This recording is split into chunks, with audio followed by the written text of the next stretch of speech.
اب میرے بھائیو جو اگلی آیت آ رہی ہے نا، سورۃ المائدہ کی آیت نمبر 35، یہ میں سمجھتا ہوں کہ خصوصاً سب کانٹیننٹ میں تو بالخصوص ایک ایسی آیت ہے جس کے اوپر پورے کے پورے فرقے کھڑے ہوئے ہیں، اور وہ کہتے ہیں جی قرآن میں اللہ تعالیٰ نے واضح حکم دے دیا ہے کہ وسیلہ تلاش کرنا ہے۔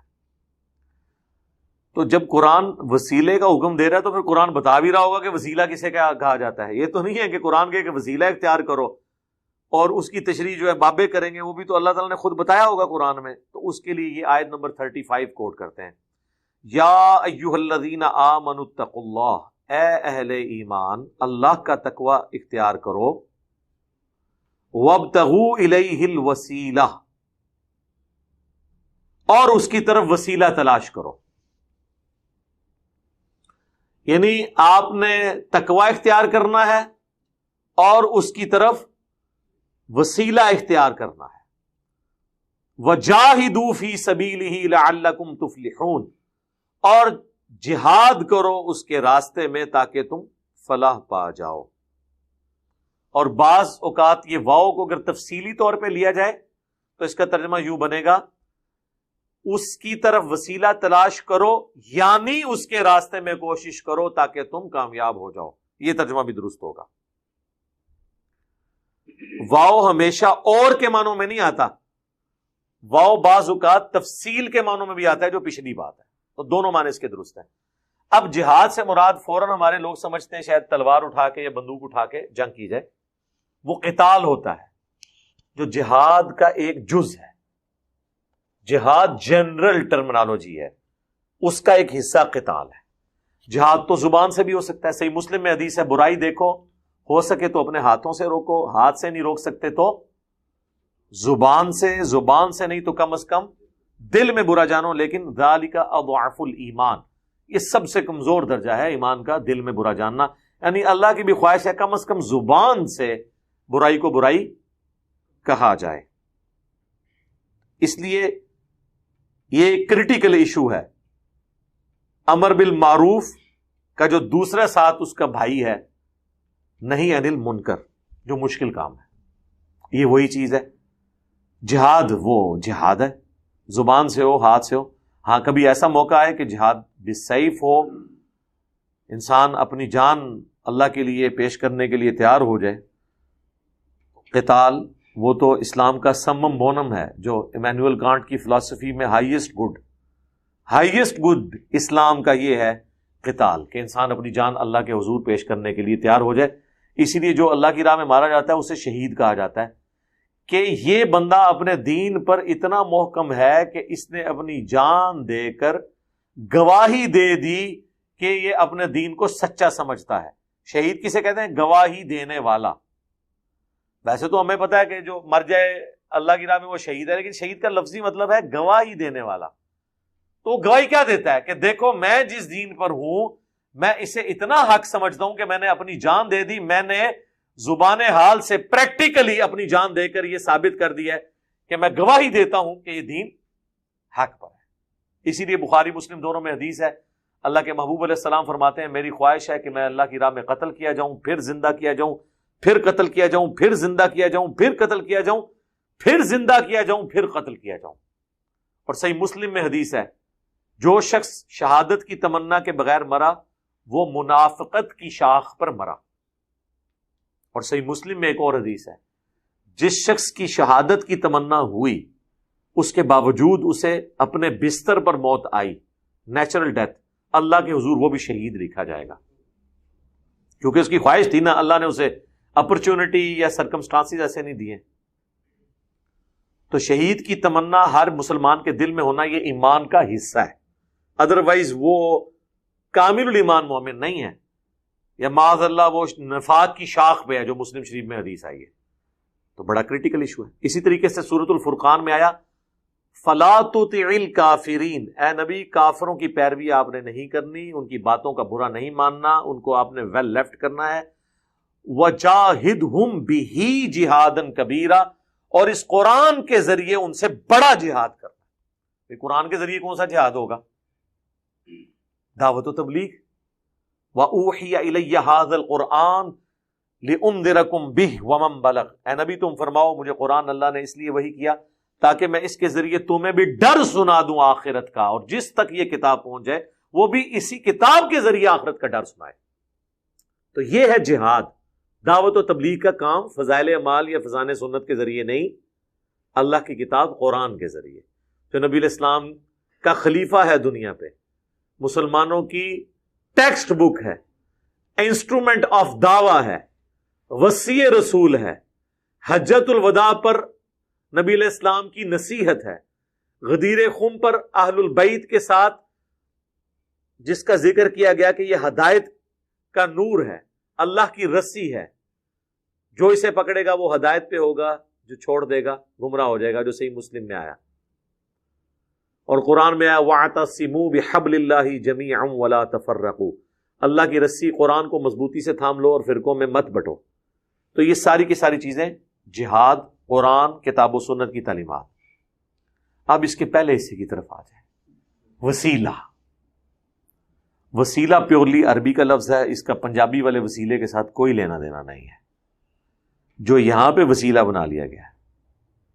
عربی کا وسیلہ اور ہے، پنجابی کا وسیلہ اور ہے، اردو زبان میں ہم جو دین کی اصطلاح کے طور پر جو وسیلہ استعمال کر رہے ہوتے ہیں وہ اور ہے۔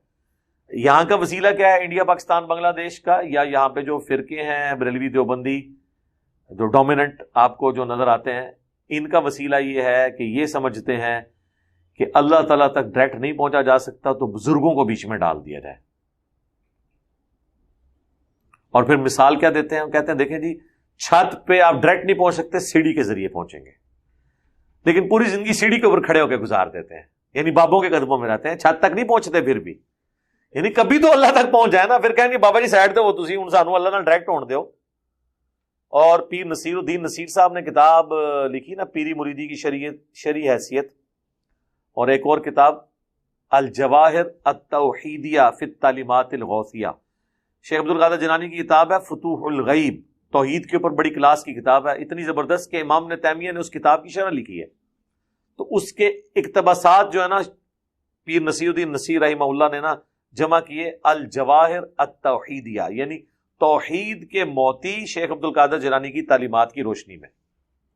اس میں انہوں نے لکھا ہے کہ یہاں لوگوں کو بڑا کرنے کے لیے ان کے ساتھ اللہ کا نام جوڑا جاتا ہے اور کہا جاتا ہے یہ اللہ کا ولی ہے یا اولیاء اللہ ہے، ٹھیک ہے، اللہ کا نام جوڑ کے اسے بڑا کیا جاتا ہے۔ جب وہ بڑا ہو جاتا ہے پھر اسی کو پکڑ کے رکھتے ہیں، پھر اللہ بیچ میں سے نکل جاتا ہے، صرف ولی رہ جاتا ہے، ولی اللہ کا بھی اللہ ختم ہو جاتا ہے۔ آپ دیکھ لیں ولی اللہ بہت کم لوگ لفظ استعمال کرتے ہیں، اے ولی نے جی وہ بڑا پہنچے ولی ہے، وہ کہتے ہیں ولی اللہ بھی بچو کاٹ دیتے ہیں، یعنی اللہ کو اٹیچ کیا تھا اس کو بڑا کرنے کے لیے، وہ اتنا بڑا ہو گیا کہ اللہ نکل گیا، اسی کو بڑا کر لیا۔ وسیلہ اگر اختیار کیا تھا تو اللہ اور اس کے رسول تک پہنچنے کے لیے، اللہ رسول تک تو نہیں پہنچے، وہ انہی کے قدموں میں رہتے ہیں۔ کہتے ہیں کہ پہلے فنا فی الشیخ ہوتا ہے، پھر فنا فی الرسول، پھر فنا فی اللہ۔ ہم ان سے پوچھتے ہیں فنا فی اللہ بھی کوئی بندہ دکھائیں۔ پوری زندگی آپ اپنے شیخوں کو ہی چندے کھلاتے رہتے ہیں، انہی کے درگاہوں کے چکر لگاتے رہتے ہیں، اللہ تک تو آپ پہنچتے نہیں ہیں۔ ایون اگر کوئی کہ جی میں اللہ سے مانگوں گا، اللہ ہی حاجت روا، اللہ مشکل کشا ہے، اس کو کہتے ہیں وابیوں والی باتیں کر رہے ہیں، یہ گستاخوں والی باتیں کر رہے ہیں۔ اس کا مطلب ہے کہ آپ کی زندگی میں کبھی اللہ تک آپ نے پہنچنا نہیں، کیونکہ آپ غلط ٹریک پہ چڑھ گئے ہیں۔ اور مثالیں دینا کہ جی چھت پہ آپ نہیں پہنچ سکتے، میرے بھائی چھت پہ جانے کے لیے تو سیڑھی کی ضرورت ہے، لیکن اللہ تک پہنچنے کے لیے سیڑھی کی ضرورت نہیں ہے، کیونکہ اللہ تو اپنے نبی کی مبارک زبان سے کہلوا رہا ہے وَإِذَا سَأَلَكَ عِبَادِي عَنِّي فَإِنِّي قَرِيبٌ أُجِيبُ الدَّعْوَةَ الدَّاعِ إِذَا دَعَانِ۔ اے نبی جب میرے بندے آپ سے میرے بارے میں پوچھیں تو تم فرماؤ میں تمہارے بالکل قریب ہوں، ہر پکارنے والے کی پکار کو سنتا ہوں، بشرطے کہ وہ میری اطاعت اختیار کرے۔ فَلْيَسْتَجِيبُوا لِي وَلْيُؤْمِنُوا بِي، اور مجھ پہ ایمان لائے جیسا کہ ایمان لانے کا حق ہے تاکہ وہ کامیاب ہو سکے۔ ادعونی استجب لکم، اے میرے بندوں مجھ سے مانگو میں تمہاری دعاؤں کو قبول کروں گا۔ اللہ نے تو کوئی بیچ میں بندہ ڈالا ہی نہیں ہے، کوئی قرآن کی ایک دعا دکھائیں انکلوڈنگ حضرت آدم علیہ السلام کی دعا کے جس میں کوئی بندہ بیچ میں ڈالا ہو اللہ نے۔ 40 کے قریب کم از کم دعائیں قرآن میں آئی ہیں ربنا کے سیغے کے ساتھ، کوئی بابا، کوئی بزرگ، کوئی فرشتہ، کوئی پیغمبر نہیں اس میں. تو اللہ تو یہ کہہ نہیں رہا میں بندہ وچ پانا ہے، تسی زبردستی مثالیں دے رہے ہو دنیا کی. اس کے لیے پھر میں نے ایک پھکی تیار کی ہوئی ہے میرے پاس، تو آپ کو پتہ ہے نا اینٹی وینم ہے، کیونکہ کوبرا سانپ کاٹ جائے اس کا علاج کوبرے کے زہر سے ہی ہوتا ہے، اسے کہا جاتا ہے اینٹی وینم. تو دوائی یعنی کوئی اثر نہیں کرتی. تو اس کا اینٹی وینم میں نے یہ رکھا ہوا ہے کہ اگر آپ اللہ کے لیے مثالیں بیان کریں گے نا، تو پہلی بات ہے قرآن میں آیا کہ اللہ تعالیٰ کے لیے مثالیں بیان نہ کرو، حتیٰ کہ یہاں تک آیا وَلَا تَقُولُوا عَلَى اللَّهِ إِلَّا الْحَقِّ، اللہ پہ مت کوئی بات کیا کرو مگر وہی جو حق پر مبنی ہے، جھوٹ نہ بولو. لا تغلوا فی دینکم، اپنے دین میں غلو نہ کرو. اللہ نے تو یہ بیان کر دیا کہ میرے لیے کوئی مخلوق کی مثال بیان کی جائے سوائے ان مثالوں کے جو اللہ نے قرآن میں خود بیان کر دی. دوسرا، دنیا کی ساری مخلوقات، اس کائنات کی ساری مخلوقات مل کے قیامت والے دن اللہ کی عدالت میں کسی شخص کے خلاف جھوٹی گواہی دے دیں، یہ بالفرض ہے سمجھانے کے لیے. سارے جن، سارے فرشتے، سارے پیغمبر، سارے انسان جھوٹی گواہی دے دیں کسی بندے کے بارے میں، کیا اللہ تعالیٰ اس گواہی کو قبول کر کے اس بندے کے خلاف فیصلہ سنا دے گا؟ کیوں؟ دنیا میں تو ایسے ہی ہوتا ہے کہ اگر لوگ کسی شخص کے خلاف جھوٹی گواہی بھی دے دیں، اور ظاہر ہے کہ کوئی ایکسٹرا کوئی ثبوت نہ ہو اس کو اپنی بے گناہی ثابت کرنے کے لیے، تو دنیا میں اس کی سزا ایگزیکیوٹ ہو جاتی ہے. تو آخرت میں بھی ہو جانی چاہیے، کیونکہ آپ تو دنیا کی مثالیں دیتے ہیں نا. تو دنیا کا اگر قاضی، کیونکہ قاضی کے پاس تو علم الغیب نہیں ہے، وہ جو سامنے گواہی ہے اس کی بنیاد پہ فیصلہ کر دیتا ہے، تو اللہ کو بھی چاہیے کہ وہ بھی فیصلہ کر لے.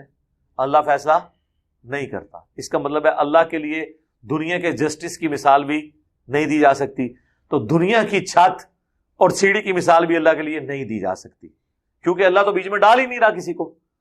وہ تو انسانیت کا میگنا کارٹا جسے کہا کرتے تھے ڈاکٹر اسرار صاحب، جو برٹن امپائر کے اندر حکمران سے رعایا ڈائریکٹ سوال پوچھ سکتی ہے، اس کے لیے جو رول بنایا گیا، وہ جو ایک پورا چارٹر تیار ہو، اسے میگنا کارٹا کہا جاتا ہے. تو ڈاکٹر اسرار صاحب فرماتے تھے انسانیت کا میگنا کارٹا سورۃ البقرہ کی آیت نمبر 186 ہے، وَإِذَا سَأَلَكَ عِبَادِي عَنِّي فَإِنِّي قَرِيبٌ. جس طرح وہاں گورے کہتے تھے نا، ہم حکمران کے دروازے کو کھٹکھٹا سکتے ہیں انصاف کے لیے جس وقت چاہیں. اور اللہ کا کہہ رہا ہے اے نبی، جب میرے بندے آپ سے میرے بارے میں پوچھیں، فرماؤ میں تمہارے بالکل قریب ہوں، ہر سننے والے کی پکار کو سنتا ہوں. اجیب الدعوۃ الداعی اذا دعان، جب وہ مجھے پکارے. اللہ نے تو کوئی بیچ میں چیز رکھی نہیں ہے، انہوں نے بیچ میں بندے ڈالے. البتہ یہ بات صحیح ہے کہ جو چیز اللہ نے اپنے لیے خود پسند کی ہے، مثلا اللہ نے اپنے لیے یہ چیز پسند کی کہ آپ نے میرے تک پہنچنے کے لیے پیغمبروں کی تعلیمات اور ان پر نازل ہوئی کتابوں کو فالو کرنا ہے. اب جو شخص پیغمبروں اور کتابوں کو بیچ میں سے نکال کے ڈائریکٹ اللہ تک پہنچے گا، ہم اس کی توحید کو اور ایمان کو شیطانی توحید ہی کہیں گے، رحمانی نہیں ہوگی. کیونکہ انبیاء رول ماڈل ہوتے ہیں. تو وسیلے کا لفظ ان معنوں میں اگر کسی نے بولنا ہے کہ اللہ تک پہنچنے کا ذریعہ، تو سر وہ پھر اللہ کے پیغمبر اور اس کی کتابیں ہیں، اللہ اور اس کے رسول کی تعلیمات ہیں. وہ ٹھیک ہے امام بخاری امام مسلم کی بھی کنٹریبیوشن ہے، لیکن اس کے اندر جو کچھ لکھا ہے وہ تو نبی علیہ السلام کی احادیث ہے نا. ان کے لیے تو اپنا ثواب موجود ہے. ہم ویڈیو میں بیان کر رہے ہیں، ہمارے لیے ثواب موجود ہے. کئی لوگ ہمیں بھی آ کہتے ہیں کہ آپ ہمارے لیے ہدایت کا وسیلہ بنے.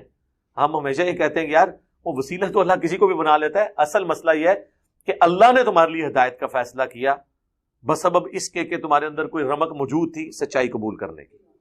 اصل جو وسیلہ اس اعتبار سے ہے تو وہ پیغمبر ہیں اور کتابیں ہیں. باقی جو انڈیا پاکستان میں جو وسیلے والا اختلاف ہے، اس کے اوپر میرا مسئلہ 43 بڑی ڈیٹیل کے ساتھ ریکارڈڈ ہے، اور آلموسٹ آج سے تقریباً 1.5-2 سال پہلے میں نے ایک ڈیٹیل لیکچر اور ریکارڈ کرایا تھا، وسیلے کے نام پر دھوکہ. یہاں پر وسیلہ اور استعانت مکس کر دی ہے. یہ نام وسیلے کا لیتے ہیں.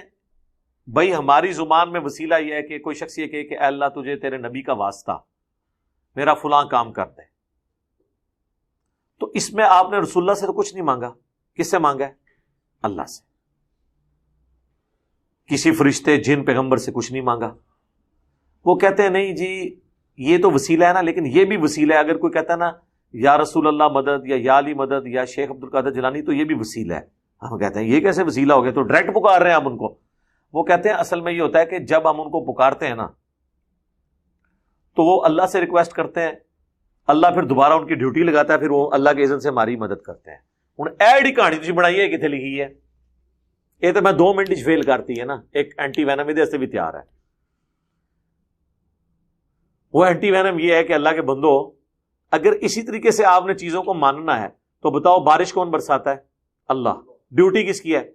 فرشتوں کی. تو ہم فرشتوں سے بارش مانگتے ہیں یا اللہ سے مانگتے ہیں؟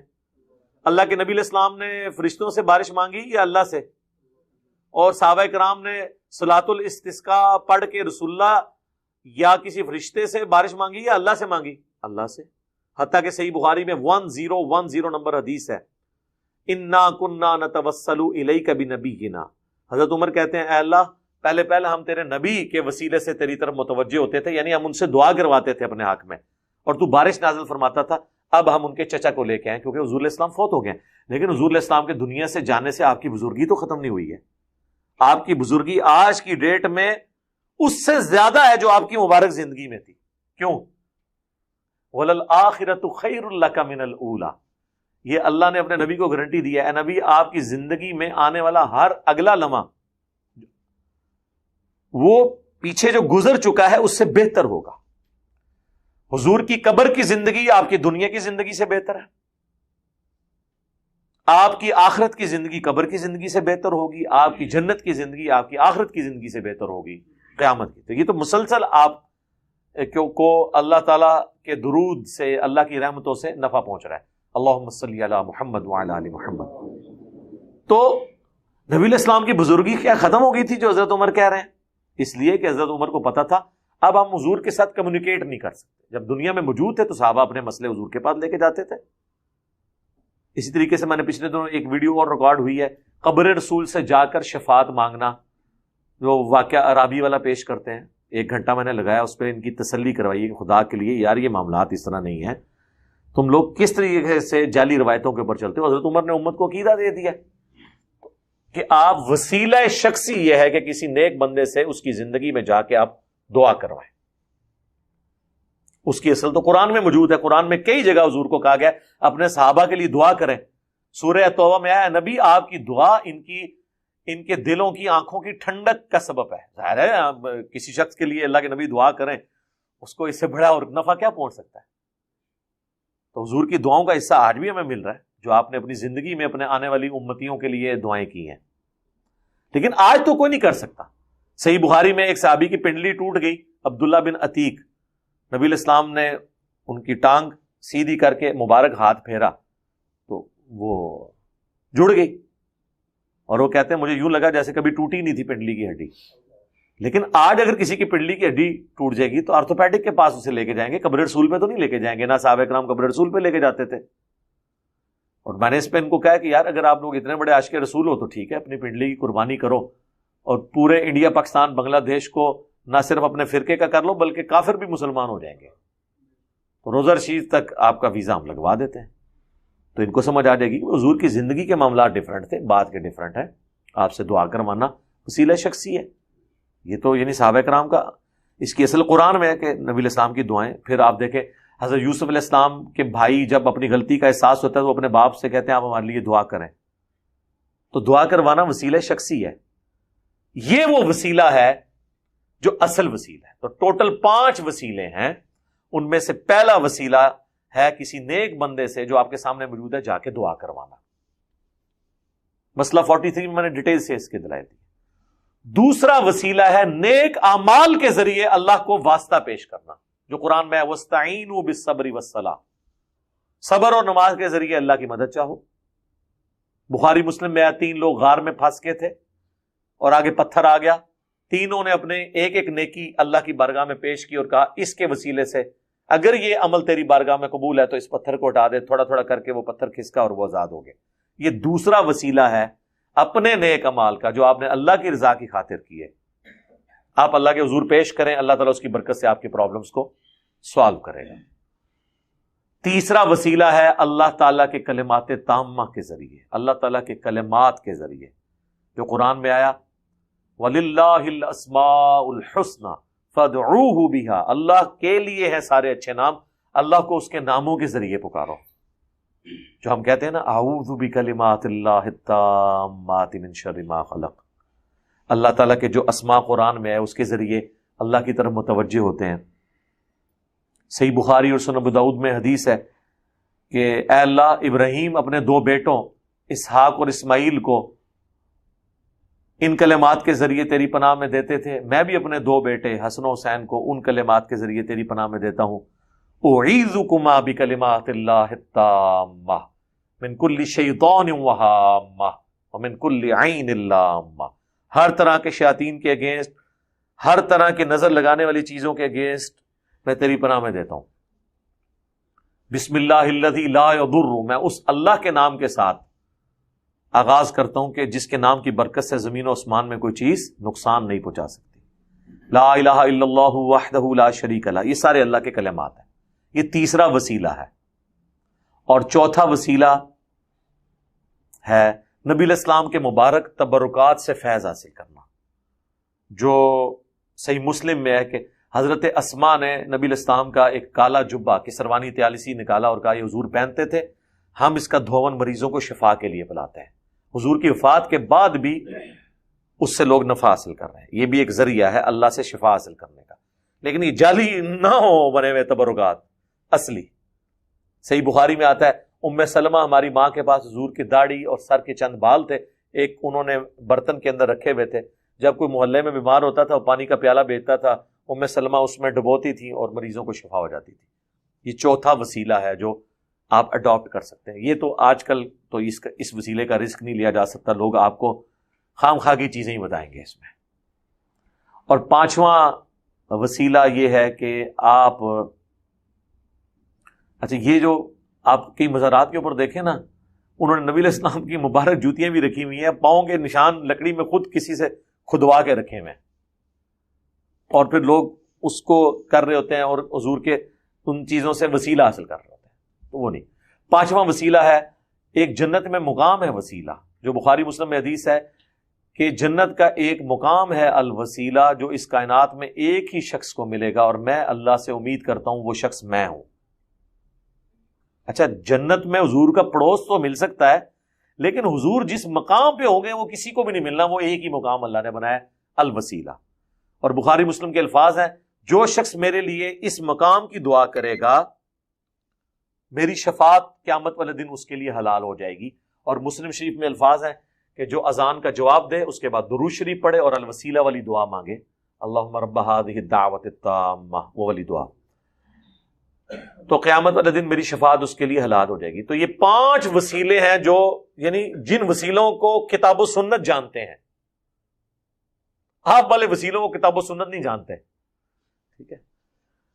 باقی ایک چھٹا وسیلہ ہے کسی شخصیت کی وجاہت کا وسیلہ اللہ کے حضور پیش کرنا، زندگی تک تو ٹھیک ہے، وہ سنن نبی داؤد میں، سنن ابن ماجہ میں حدیث ہے، ابن ماجہ کی یہ ایک ایسی یونیک حدیث ہے، ترمذی میں بھی ہے، ابو داؤد میں، ابن ماجہ میں، جس کو امام ابن ماجہ نے خود ساتھ لکھا ہے کہ یہ صحیح سند سے ہے، حدیث صحیح ہے۔ وہ ایک نابینا صحابی نبی علیہ السلام کے پاس آئے، ان کا یا رسول اللہ، اسی کے اوپر انہوں نے پورا لیکچر دیا تھا، وسیلے کے نام پہ دھوکہ، بھی وسیلے کو ہم مانتے ہیں، یا رسول اللہ دعا کریں میری بینائی آ جائے۔ آپ نے فرمایا صبر کر لو تو جنت ہے۔ ان کا نہیں، یا رسول اللہ آنکھیں چاہیے، جنت لب ہی جانی ہے، کچھ بھی ہے تیرے محبوب کی امت سے ہے۔ ان کے لیے تو خیر جینون تھا۔ حضور نے فرمایا جاؤ وضو کرو، وضو کیا، 2 نفل پڑھے اور کہا دعا پڑھو۔ اس دعا میں الفاظ تھے، اے اللہ میں تیرے نبی کے وسیلے سے تیری طرف متوجہ ہوتا ہوں، اور اے اللہ کے نبی میں آپ کے وسیلے سے آپ کے رب کی طرف متوجہ ہوتا ہوں، اے اللہ میرے نبی کی دعا میرے حق میں، میرے نبی کی شفاعت میرے حق میں قبول فرما۔ ان کی بینائی واپس آ گئی۔ اچھا، اس میں تو مانگے ہی اللہ سے ہے، اے اللہ میں تیرے نبی کے وسیلے سے تیری طرف متوجہ ہوتا ہوں، اور یا رسول اللہ میں آپ کے ذریعے سے آپ کے رب کی طرف متوجہ ہوتا ہوں۔ یہ وسیلہ شخصی ہے جو حضور سامنے موجود تھے، جو حضرت عمر کا فرمان ہے 1010 نمبر حدیث صحیح بخاری کہ جب تک تیرے نبی ہم نے موجود تھے، انا کننا نتوسل الیک بنبینا، ہم اپنے نبی سے دعائیں کرواتے تھے۔ یہ آخری الفاظ کھا جاتے ہیں جو وہ صحابی کہتا ہے کہ اے اللہ میرے نبی کی دعا میرے حق میں قبول کر. یہ پہلے پڑھتے ہیں اے اللہ میں تیرے نبی کے وسیلے سے متوجہ ہوتا ہوں, یا رسول اللہ میں آپ کے وسیلے سے. آگے بھی پڑھو نا, آگے نہیں پڑھنا, کیونکہ آگے پھر ان کے عقیدے کی جڑ کٹ جاتی ہے. البتہ اس کا ایک طریق جو ہے سنن تبرانی, المعجم الکبیر تبرانی میں موجود ہے, جس کو امام تبرانی صحیح مانتے ہیں, جس کی وجہ سے میرا شروع سے موقف اس حوالے سے لینیٹ ہے. میرے خلاف بعض بریلویوں نے کلپ چڑھائے کہ یہ وسیلے کے معاملے میں پلٹی کھا گیا. نہیں سر, میرا 2012 کا لیکچر وسیلے والا دیکھیں, آج 2021 چل رہا ہے ستمبر. میں نے اس وقت بھی نبی الاسلام کا وسیلہ اللہ کی بارگاہ میں پیش کرنے کو بدعت نہیں کہا تھا. میں نے کہا تھا اس سے بچنے میں عافیت ہے, اور جو پیش کرتے ہیں ہم کوئی فتویٰ نہیں لگاتے, کیونکہ امام تبرانی اس روایت کو صحیح سمجھتے ہیں. اس کا اگلا ورژن جو ابن ماجہ اور ترمذی والا ہے نا, کہ یہ اس حدیث کے راوی جو عثمان بن حنیف ہیں, حضرت عثمان غنی کے دور کے اندر ایک کوئی اس طریقے سے شخص تھا ضرورت مند, وہ حضرت عثمان کے پاس گیا, انہوں نے اس کی طرف توجہ نہیں کی, تو حضرت عثمان بن حنیف کے پاس آیا تو انہوں نے کہا کہ میں تجھے ایک دعا تعلیم کرتا ہوں, جو میرے سامنے کی یہ دعا ہے, وہ نابینا صحابی والی. تو وہ دعا اس نے کی تو اس کی وہ حاجت پوری ہو گئی حضرت عثمان کے دور میں, کہ یا رسول اللہ میں آپ کے وسیلے سے. تو وہ کہتے ہیں جی یہ والا پورشن جو ہے بتا رہا ہے کہ ہم آج بھی حضور کا وسیلہ پیش کر سکتے ہیں. سر کریں, ہمیں کوئی اعتراض نہیں, اس میں آپ یہی کہیں کہ یا رسول اللہ میں آپ کے وسیلے سے اللہ کی طرف متوجہ ہوتا ہوں, اے اللہ میں تیرے نبی کے وسیلے سے تیری طرف متوجہ ہوتا ہوں, میرے نبی کی دعا میرے حق میں قبول فرما. کریں. یا رسول اللہ مدد نہیں اس میں ثابت ہوگا, اغثنی یا رسول اللہ نہیں ثابت ہوگا. اگر آپ نے اس کا کچھ کرنا بھی ہے تو یہ توسل اور وسیلہ ہی ہوگا, استعانت اور استمداد نہیں ہوگا, اگر آپ نے اس کو لے کے بھی چلنا ہے. لیکن آپ یہاں تو رکے ہی نہیں, آپ تو بابوں بزرگوں تک پہنچ گئے ہیں, ان تک جو آپ کے چندوں کے محتاج تھے, آپ نے ان کے وسیلے ڈالنے شروع کر دیے ہیں. آپ نے تو ہر حد پھلانگ دی ہے. ٹھیک ہے, تو آپ میری ویڈیو دیکھیں, مسئلہ 43, وسیلہ اور توسل کے صحیح احکام و مسائل. اللہ تعالیٰ سے دعا جو حق بات میں نے کہی اللہ تعالیٰ ہمارے دلوں میں راسخ فرمائے. اگر ہمارے دلوں سے, ہماری زبان سے کوئی ایسی بات نکل گئی کہ جو خلاف شرع ہو, اللہ تعالیٰ ہمارے دلوں سے معاف کر دے, ہمیں کتاب و سنت کی تعلیمات پر عمل کر کے دوسرے بھائیوں تک پہنچانے کی توفیق عطا فرمائے. سبحانک اللہم و بحمدک, اشہد ان لا الہ الا انت, استغفرک و اتوب الیک, وما علینا الا البلاغ المبین.